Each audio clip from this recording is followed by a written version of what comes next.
The wind pressed against the small house, carrying the dry bite of winter across the prairie.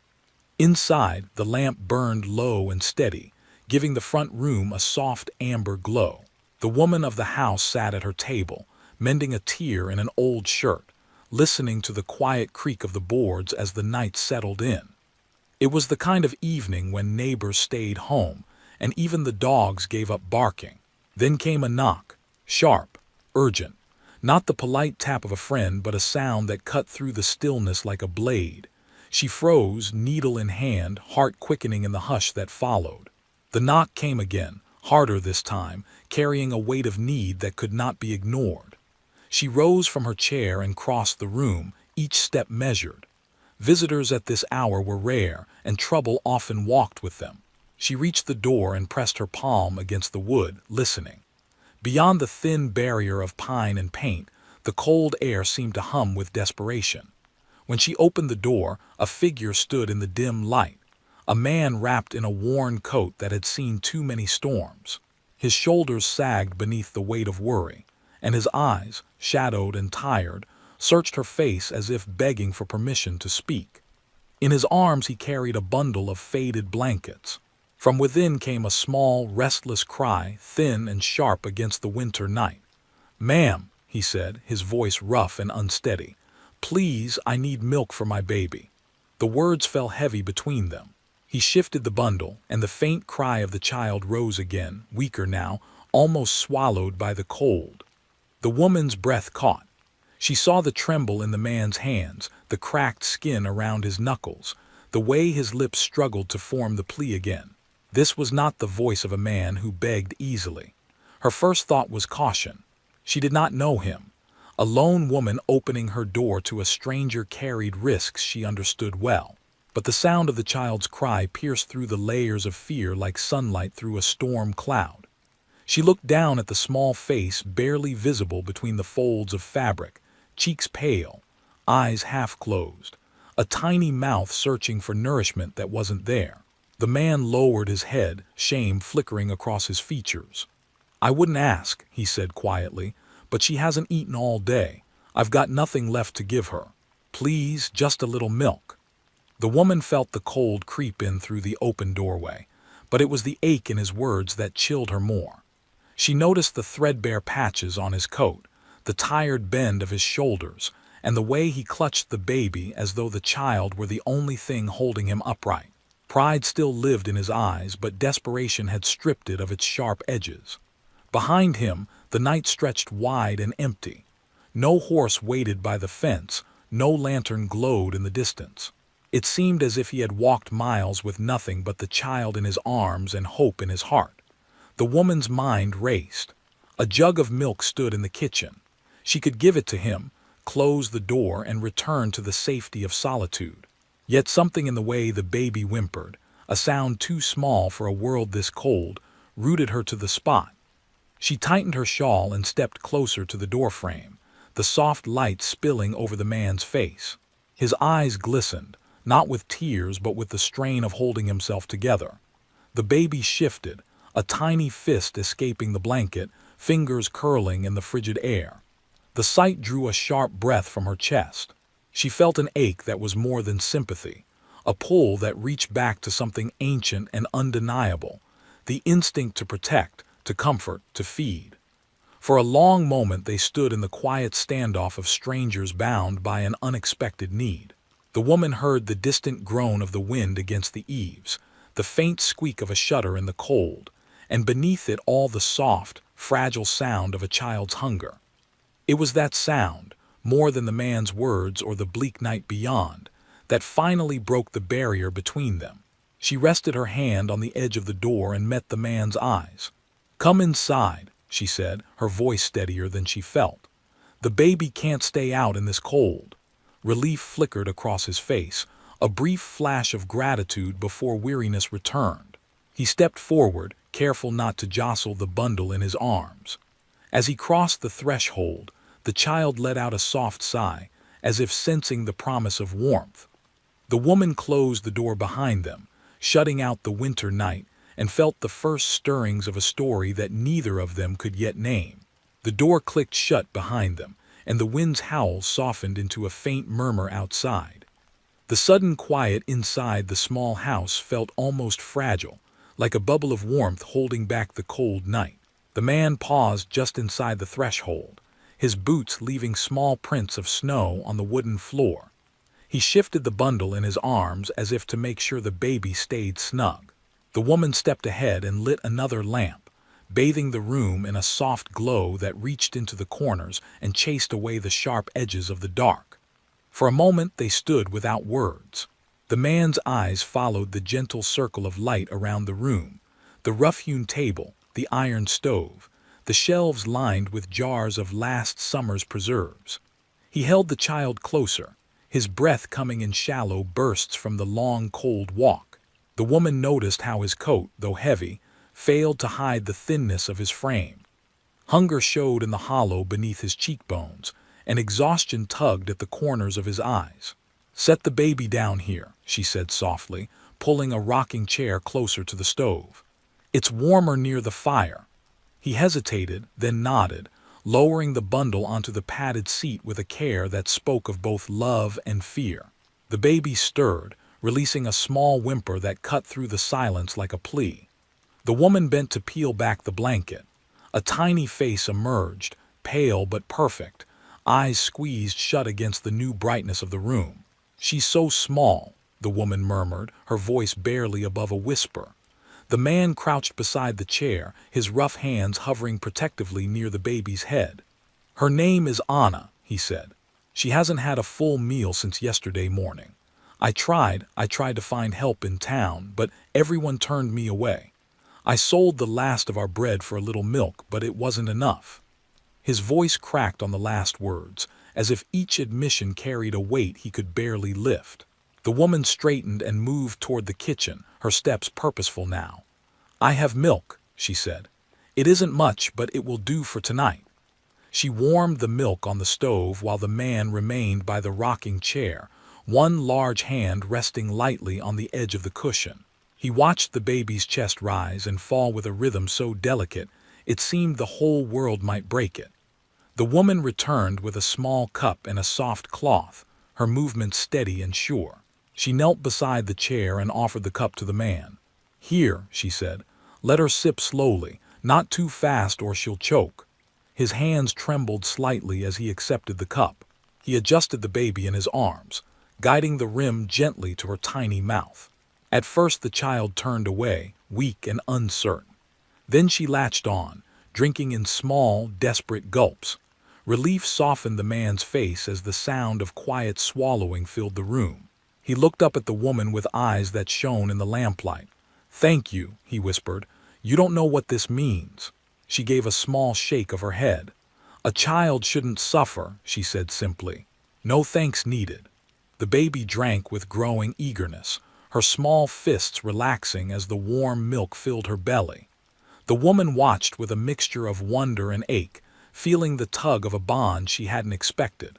Something about the way the child clung to life with such quiet determination stirred an instinct deep within her, a call older than words. When the cup was empty, the man gently lifted the baby to his shoulder and patted her back. A soft burp escaped, followed by a sigh that sounded almost like contentment. The woman smiled despite herself, the sound easing a tension she hadn't realized she carried. "She's a fighter," the man said, his voice thick with pride and exhaustion. "Her mother," he stopped, his jaw tightening. The woman waited, sensing the story behind his pause. He took a breath and continued, his voice low. "Her mother died last month, fever. We were on the road trying to find work. I've been doing what I can, but—" He glanced down at the baby, his eyes dark with grief. "It's been hard to keep her fed." The woman's heart tightened. She reached out and touched the baby's tiny hand, the skin soft as silk against her calloused fingers. "You've kept her alive," she said gently. "That's no small thing." He gave a weary nod, though the lines of guilt remained etched on his face. "I keep thinking I should have done more, found help sooner, but every door stayed closed." "Not tonight," she said quietly. "Tonight this door was open." They exchanged a look that carried more than simple gratitude. In that glance lay the silent recognition of shared humanity. the understanding that sometimes survival depends not on strength alone, but on the mercy of a stranger. The woman fetched a clean blanket and draped it over the baby, tucking it carefully around her tiny frame. The child stirred, then settled into a peaceful sleep, her breath slow and even. The man watched, shoulders sagging with a relief so deep it looked almost like surrender. "You must be hungry too," the woman said after a moment. "I have stew left from supper. It's plain, but it will warm you." His first instinct was to refuse. Pride flickered in his eyes, the pride of a man who had lived by his own hands even when life pressed hard. But the smell of the stew, rich with herbs and slow-cooked meat, betrayed the emptiness in his stomach. He nodded once, silent but grateful. She ladled the stew into a bowl and placed it on the table. He ate slowly at first, then with the steady appetite of someone who had gone too long without a full meal. Between spoonfuls he spoke of his journey, how he had left the lumber camp after work dried up, how he had walked mile after mile seeking shelter, how he had carried the baby through nights so cold the stars seemed to crackle. The woman listened without interruption, her eyes fixed on his tired face. Each detail painted a picture of a man driven by love and desperation, a father willing to strip away every layer of pride to keep his child alive. She felt her respect for him deepen with every word. When the bowl was empty, he set it down with a quiet sigh. "I don't know how to repay you," he said. "You've given us more than food. You've given us a chance." The woman looked toward the rocking chair where the baby slept, cheeks now warm with color. "The baby's health is repayment enough," she said. "That little one is reason enough to open my door." The fire crackled softly, filling the room with a gentle warmth. Outside, the wind continued to sweep across the dark prairie, but inside the house, a fragile peace had settled. The man leaned back in his chair, the lines of fear easing from his face as he watched his child sleep. The woman remained standing for a moment, studying the scene before her, the weary father, the nourished baby, the quiet strength that filled the small room. She realized that the night had shifted in a way neither of them had planned. What began as a plea for milk had become something deeper, a sharing of burdens, a recognition of need, and a quiet promise of care. She could feel it in the steady rhythm of the baby's breathing, in the soft crackle of the fire, in the way the man's shoulders finally lowered as exhaustion gave way to a fragile calm. The house, once filled only with the simple sounds of a solitary evening, now carried the heartbeat of 3 lives briefly intertwined. The woman sensed that this was more than a passing encounter. Something unspoken lingered in the warm air, a sense that the path ahead, though uncertain, had already begun to shift. The night deepened around the little house, but inside the small room the fire burned steady, holding back the chill that pressed against the walls. Samuel, he finally told her his name, sat near the stove with Anna asleep in his arms. The baby's tiny breaths came in soft, rhythmic sighs, each one a quiet reminder of the urgency that had brought them here. The woman, who introduced herself simply as Mary, poured more water into the kettle and set it on the stove. The scent of warm milk and herbs lingered in the air, wrapping the room in a calm that felt almost unreal after the sharp tension of their first meeting. Mary watched the man's face as he studied the child. He carried a strength born of hard work, but it was tempered now by a deep weariness that no amount of physical labor could explain. His eyes stayed fixed on the baby, but his mind seemed far away, tracing memories she could not see. She sensed that he was fighting a battle inside himself, one that had nothing to do with the cold outside. "You must have been walking for hours," she said softly, breaking the silence. "Your boots are soaked through." He looked up, startled by the gentle concern in her voice. "Since before sunrise," he admitted. "I thought if I kept moving I could find someone before dark, but every door stayed shut. People don't take kindly to strangers these days." He gave a small, bitter smile and looked back down at the child. "I can't blame them, but it's a hard thing to keep walking when you've got a baby crying in your arms." Mary felt a knot form in her chest. She had seen men broken by loss before, farmers who lost crops to drought, fathers who buried children in harsh winters. But something about this man's quiet perseverance reached her in a way she could not name. "You found one door open," she said, trying to offer more than simple sympathy. He met her eyes and nodded. "I did," he said, "and I won't forget it." The kettle began to whistle, a soft sound that filled the pause between them. Mary poured hot water into 2 chipped mugs and added a pinch of dried mint from a jar on the shelf. The fragrance of the leaves lifted into the air, mingling with the scent of smoke and warm milk. She handed one mug to Samuel, their fingers brushing briefly. His hands were rough and cold but steady. "Thank you," he said quietly. He took a sip and let out a slow breath, as if the warmth of the drink reached places deeper than his throat. Mary settled into the rocking chair beside him, careful not to disturb the sleeping child. "Tell me about Anna," she said. "How old is she?" "4 months," Samuel replied, his voice softening as he spoke the number. "She was born in September, right before the first frost. Her mother—" He stopped, swallowing hard. "Her mother passed a few weeks after. Fever took her fast. I buried her near the camp where we'd been staying." He paused, his gaze fixed on the fire. "Since then it's just been us.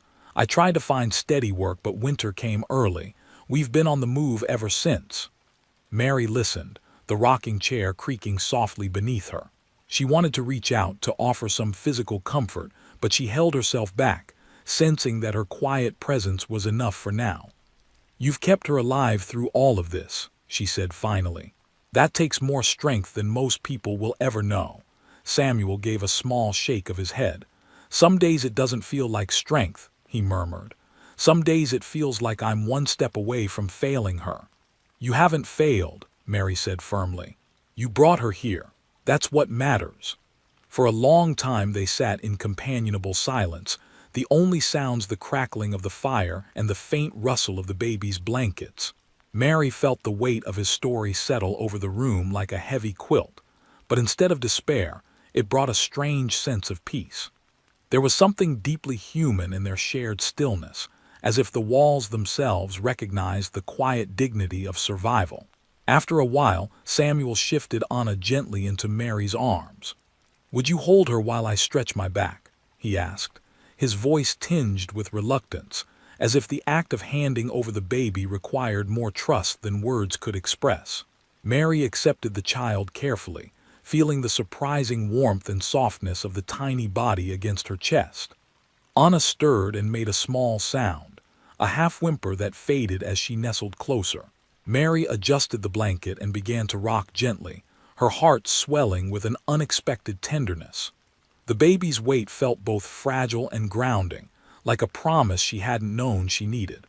"She likes you," Samuel said with a faint smile, watching as Anna settled into a peaceful sleep. "She hasn't rested this well in days." Mary brushed a fingertip across the baby's smooth cheek. "She's a beautiful child," she said softly. "Strong like her father." Samuel lowered his eyes, a flicker of something unspoken passing across his face. "I don't know how strong I am," he admitted. "Most days I just keep moving because stopping would be worse." Mary looked at him, her voice gentle but sure. "That is strength, the kind that keeps a child alive when the world gives you every reason to give up." He met her gaze, and for a moment the space between them felt charged with quiet understanding. It wasn't the spark of sudden romance, but something deeper, a recognition of shared burdens, of 2 lives shaped by loss yet bound by the stubborn will to endure. The baby stirred again, and Mary instinctively adjusted her hold, cradling the tiny head against her shoulder. Samuel watched, his eyes softening as if he were seeing something more than a simple act of care. He rubbed a hand over his tired face and exhaled slowly. "You remind me of her mother," he said finally, his voice almost a whisper. "Not in looks, but in the way you hold her, gentle, steady, like the world can wait while you keep her safe." Mary felt a lump rise in her throat. She wanted to tell him that anyone would have done the same, but she knew it wasn't true. Many doors had stayed closed to him before he reached hers. Compassion was not a given, it was a choice. The fire burned lower, casting long shadows across the wooden floor. Mary adjusted Anna's blanket, and felt the child's tiny heartbeat against her chest. Each soft breath carried a warmth that seeped into her own heart, loosening something that had been locked away for years. She had lived alone for so long that she had nearly forgotten the feeling of being needed. Samuel rose to add another log to the fire, the light revealing the quiet determination in his posture. When he returned to his chair, his eyes lingered on Mary and the baby, a silent gratitude passing between them. He spoke of his journey in greater detail now, of nights spent in abandoned barns, of the endless search for work, of the small moments of hope that kept him moving forward even when the road felt impossible. Mary listened, asking gentle questions that allowed him to share without shame. With each answer, the walls around his grief thinned, letting in slivers of light. He described the day Anna was born, the way her mother had smiled despite the pain, the promise he had whispered to the tiny infant to always protect her. His voice trembled as he recounted the fever that took his wife and the helplessness of holding a baby who needed more than he could give. Mary felt tears prick her eyes, but she held them back, knowing this was his story to tell and hers to honor. When he fell silent, she shifted Anna slightly so he could see the child's peaceful face. "She's safe tonight," Mary said quietly. "That's what matters."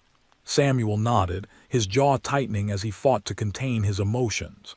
"I don't know what tomorrow will bring," he admitted. "But tonight I can breathe." The clock on the wall ticked steadily, marking the slow passage of time.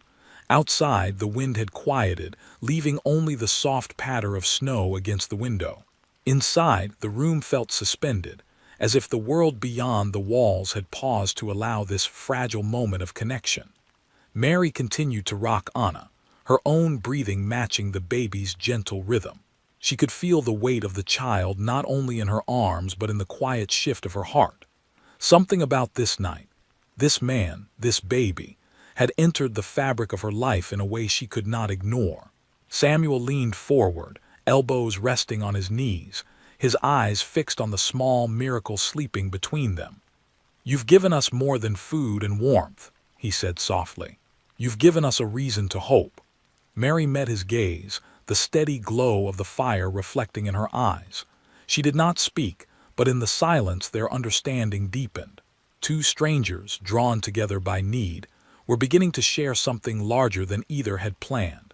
A quiet recognition that sometimes family is not found but formed, one choice at a time, in the warmth of a single open door. The first light of morning crept softly through the small cabin window, spilling a pale gold across the floorboards and waking Mary before the rooster's cry. The fire had died down to a faint glow, but the room still held the gentle warmth of the night before. She lay for a moment listening to the quiet, the slow tick of the clock, the faint rustle of blankets, the steady breath of the man sleeping in the chair. Samuel sat slumped near the stove, his head tilted slightly forward, arms cradling Anna with the same careful strength he had shown all night. The baby rested peacefully against his chest, a tiny hand curled against the rough fabric of his coat. Mary rose and moved quietly, careful not to disturb the fragile calm. She fed a few logs into the stove and coaxed the embers to life, the soft crackle of rekindled flames filling the room. The smell of wood smoke rose again, carrying with it a sense of safety. She glanced at Samuel, noticing how exhaustion had softened the lines of his face. In sleep he looked younger, almost boyish, as though the hardships of the road had loosened their hold for a few precious hours. As the fire brightened, Anna stirred in his arms with a small whimper. Samuel blinked awake, his eyes momentarily clouded with confusion before settling on the tiny face pressed against his chest. A slow smile spread across his features, weary but genuine. "Morning," Mary said softly, her voice carrying across the quiet room like a gentle bell. Samuel lifted his head and returned the greeting with a nod. "Morning," he echoed, his voice rough from sleep. He shifted the baby carefully, rubbing her back with a tenderness that made Mary's heart tighten. "She slept," he added, almost in disbelief. "She needed the rest," Mary replied. "So did you." She poured hot water into a kettle and began preparing a simple breakfast of oats and dried fruit. The smell of simmering grain soon joined the scent of burning wood, wrapping the room in a homely comfort that seemed to soften every hard memory of the night before. Samuel watched her work with quiet appreciation. "I'd forgotten how good it feels to wake to the smell of breakfast," he said. "It's been months since we had a roof that felt like more than a stop along the way." Mary stirred the pot and glanced back at him. "You've been on the road that long," he nodded slowly. "Since the fever took Anna's mother. I left the lumber camp when the work dried up. Thought I'd find a town willing to hire a pair of hands. But winter came early, and each door seemed to close before I reached it. Some nights I thought we'd be swallowed by the cold before morning." His eyes dropped to the baby, his thumb tracing a small circle on her blanket. "She's the reason I kept walking. I couldn't stop, not while she needed me." Mary felt the weight of his words settle between them.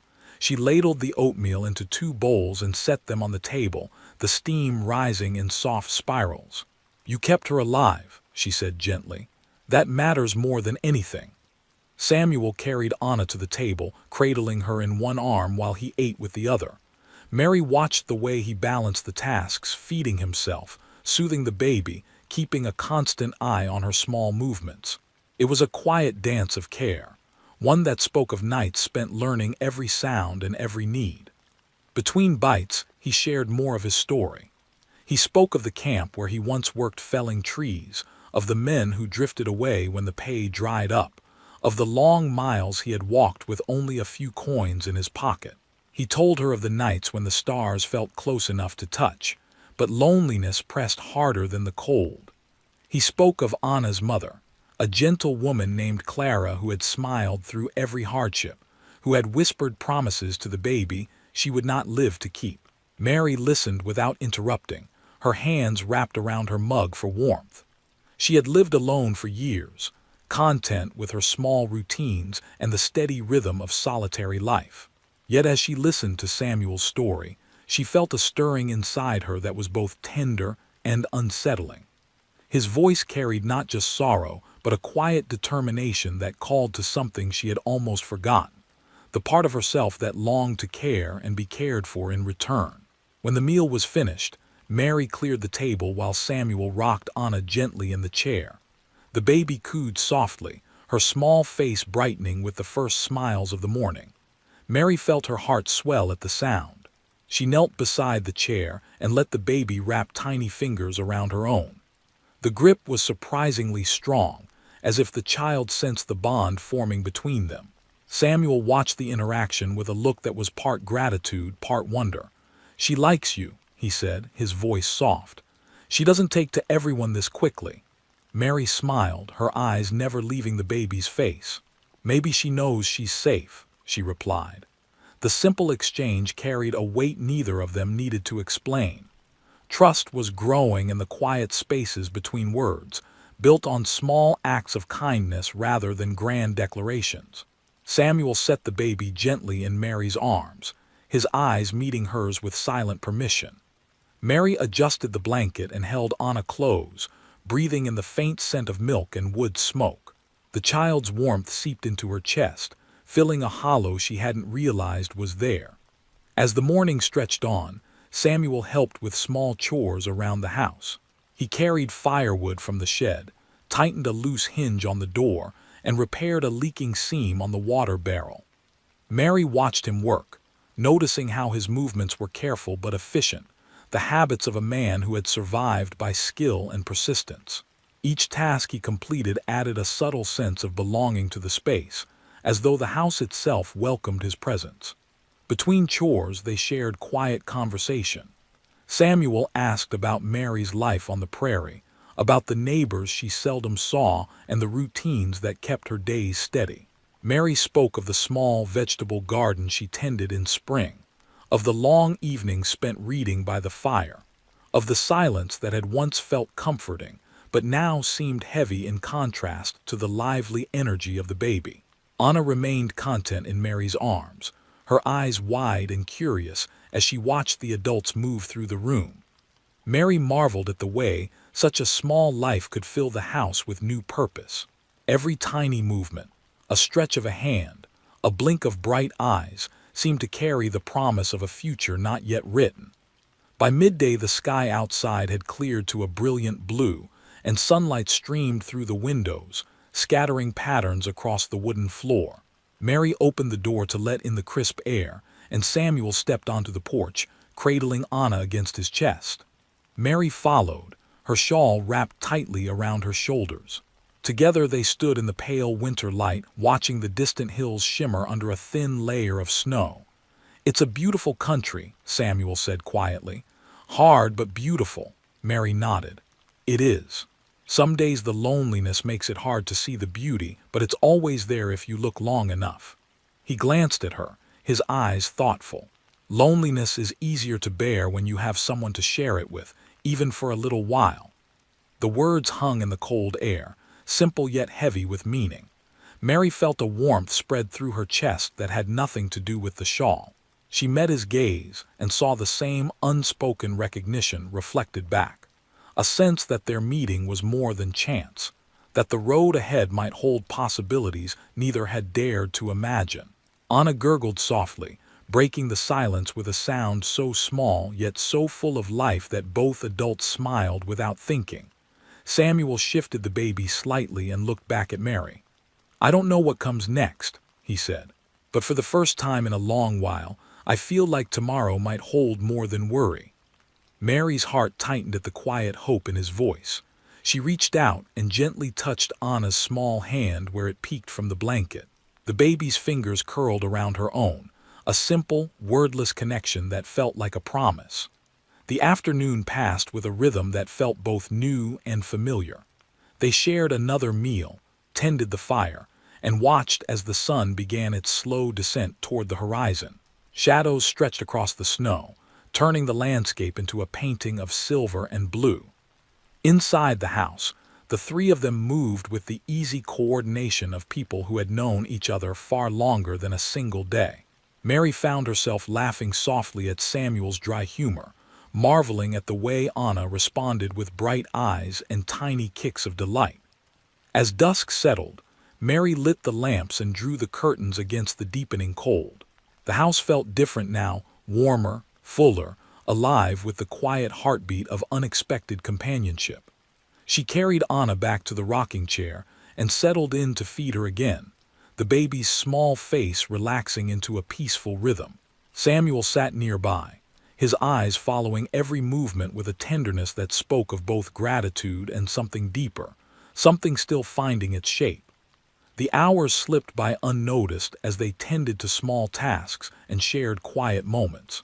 Outside, the winter night gathered its strength, but inside the little house the air was thick with the kind of warmth that comes not from fire alone, but from the presence of hearts beginning to recognize one another. Mary felt it in the way Samuel looked at the baby, in the way his voice softened when he spoke her name, in the way the walls of her once empty home seemed to draw closer around them, not to confine but to shelter. When the fire burned low again, Mary added another log and glanced at Samuel. He met her eyes, and in that steady gaze she felt the quiet truth of everything they had shared since the night before. No promises were spoken, no plans were made, yet the connection between them deepened with every passing hour, carried on the simple acts of care that had brought them together. The child slept, the wind whispered against the walls, and the small house held the fragile beginning of something neither of them had expected, but both were slowly learning to trust. The next morning broke with a soft gray light that crept slowly across the prairie. Frost clung to the window panes, painting delicate patterns that glittered when the first pale rays of the sun reached through the clouds. Mary awoke to the gentle sound of Anna's breathing and the quiet shuffle of Samuel moving about the room. The fire had been tended already. A new log crackled softly in the stove, filling the house with a steady warmth. Samuel stood near the window, holding the baby against his shoulder. His eyes were fixed on the horizon where the sky opened wide over fields of snow, but his thoughts seemed far away. Mary watched him for a moment before rising, her bare feet brushing the cool floor. She wrapped a shawl around her shoulders and moved toward the stove, her heart stirring with a mix of gratitude and something she was not ready to name. "You're up early again," she said, her voice low in the quiet room. Samuel turned, offering a small smile that carried both weariness and calm. "Habit," he replied. "The mornings on the road are always coldest. I'm used to waking before the sun." He glanced down at Anna, who stirred slightly but remained asleep, her tiny face peaceful against his chest. "She slept all night. That's a gift I didn't expect." Mary poured water into the kettle and set it on the stove. "It's the warmth," she said, "and maybe she knows she's safe now." Samuel met her eyes, the flicker of gratitude unmistakable. "Safe," he repeated softly, as if tasting the word for the first time in a long while. "That's something we haven't felt in months." As the kettle began to hum, Mary prepared a simple breakfast of warm bread and honey. The smell filled the room with a sweetness that seemed to soften the edges of winter. Samuel settled Anna into the rocking chair and helped set the table, his movements careful but practiced. They ate together in a companionable quiet broken only by the soft creak of wood and the gentle sighs of the sleeping child. Between bites, Samuel began to speak, his voice low but steady. He told Mary about the journey that had brought him here, the endless days of walking, the barns and empty sheds where he had sought shelter, the times when hunger gnawed so sharply he thought he might collapse. He spoke of small moments of grace too. A stranger who gave him a scrap of bread, a warm day that let them rest without fear of freezing, the rare night when the stars above the prairie seemed to promise that they were not entirely forgotten. Mary listened, her eyes never leaving his face. Each word painted a picture of hardship, but also of resilience. She saw the strength in the way he carried the baby through every trial, the quiet resolve that had kept him moving forward when most would have turned back. His story stirred something deep inside her, an admiration that blended with a growing affection she could no longer deny. "You've walked a hard road," she said softly when he paused, "but you've kept your promise to her." Samuel looked down at his calloused hands. "I promised her mother I would protect Anna no matter what. Some nights I wondered if I was failing, but I couldn't stop. Not while she needed me." Mary reached across the table and rested her hand lightly on his. "You didn't fail," she said. "You found your way here." The warmth of her touch lingered even after she withdrew her hand. Samuel held her gaze for a long moment, something unspoken passing between them. It was not a sudden spark but a quiet recognition, the kind that grows slowly like a seed pushing through cold soil. After breakfast, Samuel offered to help with chores around the house. He chopped wood behind the cabin while Mary carried water from the well. Anna slept soundly in a cradle near the stove, the rhythmic sound of her breathing filling the room when Mary returned. Through the small window she watched Samuel work. His movements were strong and deliberate, each swing of the axe sure and steady. The winter light caught the broad lines of his shoulders and the determined set of his jaw. He worked as if the task were more than necessity, as if every split log were a quiet promise of stability. When he finished, Samuel stacked the wood neatly beside the door and joined Mary inside. His cheeks were flushed from the cold, his breath a faint mist in the crisp air. "That should keep the fire going for a while," he said. Mary smiled, feeling a warmth that had little to do with the stove. "Thank you," she replied. "It's been a long time since anyone helped with the heavy work." Samuel removed his coat and sat near the fire, stretching his hands toward the heat. "You shouldn't have to carry it all alone," he said quietly.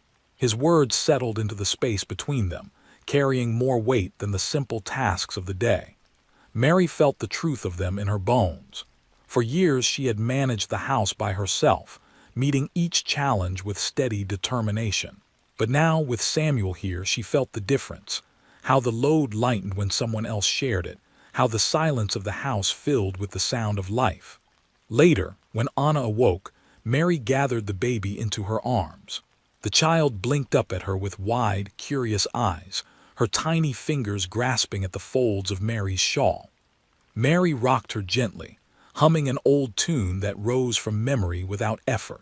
Samuel watched from his chair, his eyes softening with each note. "She likes you more every hour," he said, his voice thick with quiet wonder. Mary smiled down at the baby. "It's easy to love her," she replied. Samuel leaned forward, elbows resting on his knees. "It's easy to love you too," he said before he could stop himself. The words slipped out like a breath, unplanned and undeniable. Mary froze, the song catching in her throat. She looked up, startled by the raw honesty in his eyes. For a heartbeat neither of them moved. The fire crackled softly, and Anna cooed, oblivious to the weight of the moment. Samuel's face flushed. "I shouldn't have said that," he began, but Mary shook her head, stopping him with a gentle glance. "Don't be sorry," she said quietly. "I understand." The silence that followed was not uncomfortable. It carried the warmth of recognition, a shared understanding that something was growing between them, something neither of them had expected when he first knocked on her door. The day unfolded with a slow, steady rhythm. They tended the fire, prepared another meal, and took turns holding Anna as the baby discovered the simple joys of a safe, warm home. Samuel fixed a loose shutter on the window, while Mary mended a torn sleeve in his coat.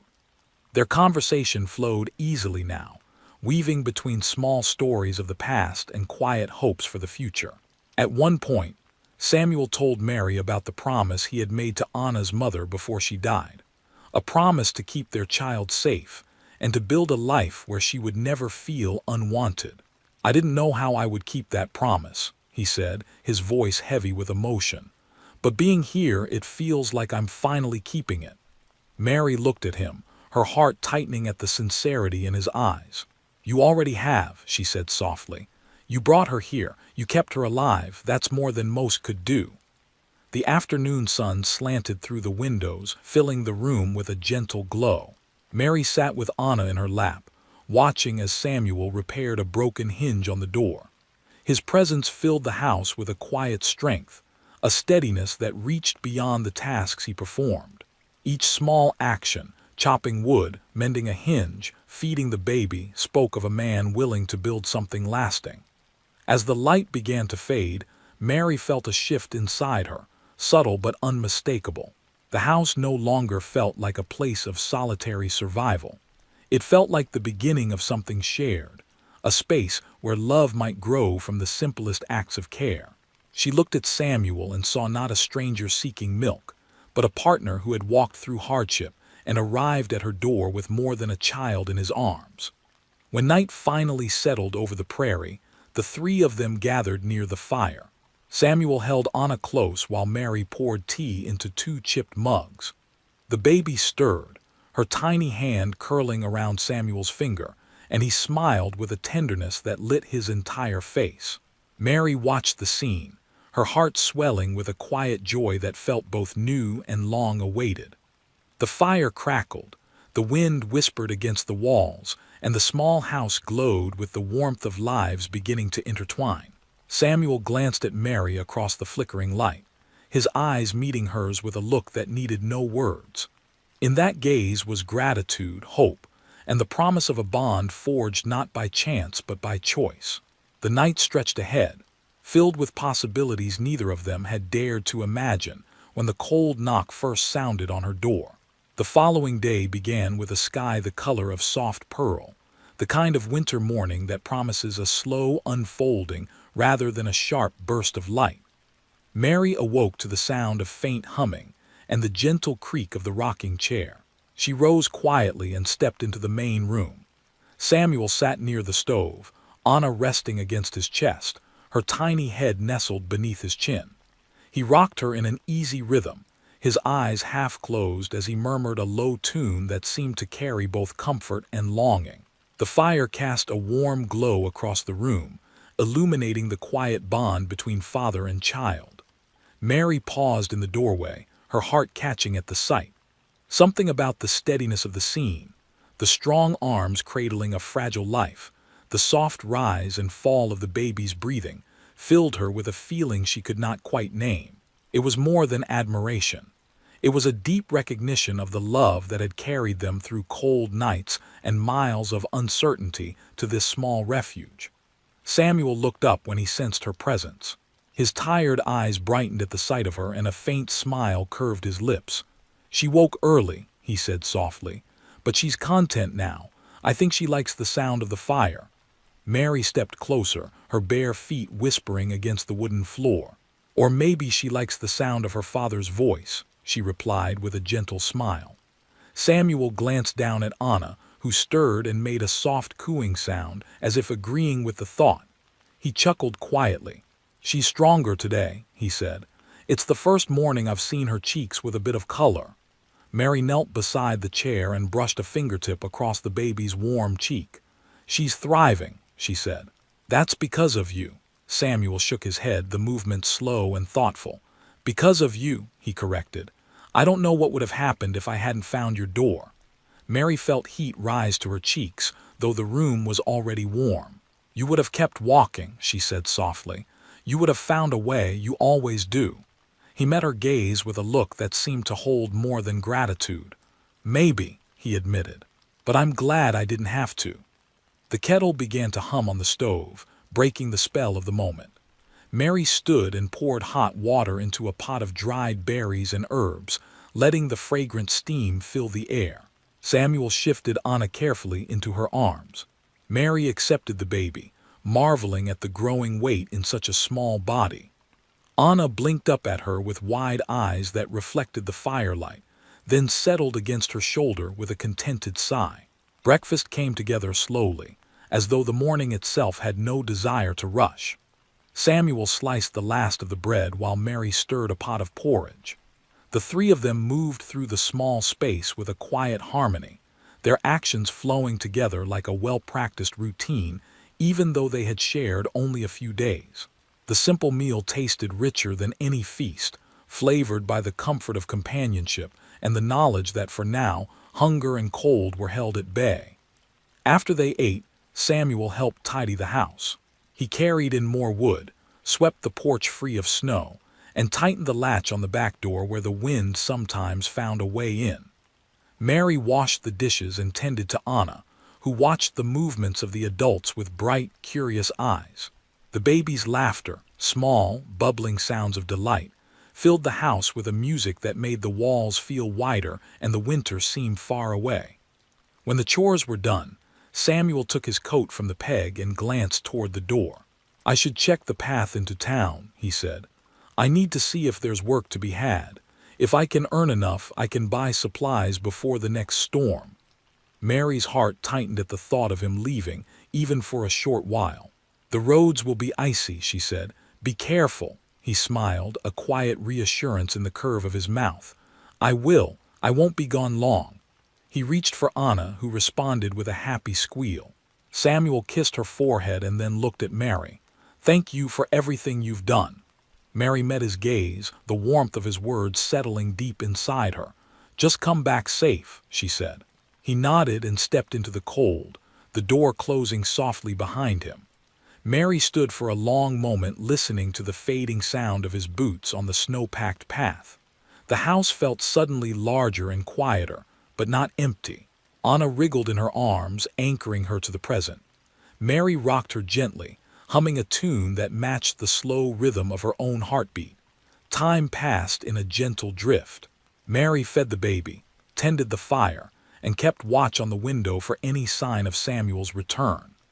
The afternoon light shifted from pale silver to a soft golden hue, spilling across the floor in long slanting rays. Anna napped peacefully, her tiny fists curled near her face. Mary used the quiet to mend a small tear in Samuel's coat, her stitches neat and careful. Each pull of the needle felt like a small act of care, a silent way of weaving their lives a little closer together. As the sun began to dip toward the horizon, the door opened and Samuel stepped inside, a gust of cold air following him. Snow dusted his shoulders and the brim of his hat. Mary's heart lifted at the sight of him. He closed the door and stamped the snow from his boots, his eyes finding hers with a look that spoke of both fatigue and quiet triumph. "I found a farmer a few miles down the road," he said, setting a small sack of provisions on the table. "He needs help with the livestock through the winter. It's not much, but it's honest work. He paid me for a day's labor and said there will be more if I can return tomorrow." Mary felt a surge of relief and pride. "That's wonderful," she said. "It will help keep you and Anna fed." Samuel nodded, removing his gloves. "It's a start, enough to keep moving forward." He glanced toward the cradle where Anna now stirred, waking from her nap, and enough to make sure she never goes hungry again. Mary crossed the room and placed a gentle hand on his arm. "You're building a life for her," she said. "That's more than most can say." Samuel looked at her, his expression softening. "I couldn't have done it without you," he said quietly. "You opened your door when everyone else turned us away. You gave us warmth, food, and hope. That's not something I'll ever forget." The sincerity in his voice wrapped around Mary like a blanket. She wanted to tell him that he owed her nothing, that helping them had given her more than she could explain. But the words tangled in her throat. Instead, she simply held his gaze, letting the silence speak for her. Evening settled over the prairie, bringing with it a deepening cold that pressed against the windows. Samuel fed the fire while Mary prepared a simple supper of potatoes and dried beans. They ate together at the small table, Anna cooing in her cradle nearby. The flicker of the lamplight softened the lines of the room, turning the modest space into a haven of warmth and quiet companionship. After the meal, Samuel lifted Anna into his arms and began to hum the same low tune Mary had heard that morning. The baby relaxed instantly, her small head resting against his chest. Mary sat beside them, her eyes tracing the gentle movements of father and child. The music of the moment was not in the melody, but in the rhythm of shared breathing, the soft crackle of the fire, the unspoken understanding that had grown between them. Samuel glanced at Mary, his eyes reflecting the lamplight. "When I left the camp," he said slowly, "I thought I was walking toward nothing, just another cold town, another closed door. But now," he paused, searching for the right words, "now I feel like the road brought us exactly where we were meant to be." Mary felt a warmth spread through her chest that no fire could match. She reached out and touched Anna's tiny hand, marveling at the strength in those small fingers.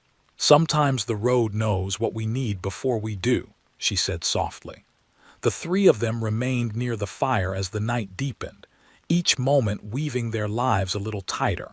Outside, the wind swept across the empty prairie, but inside the little house the air was thick with a quiet promise.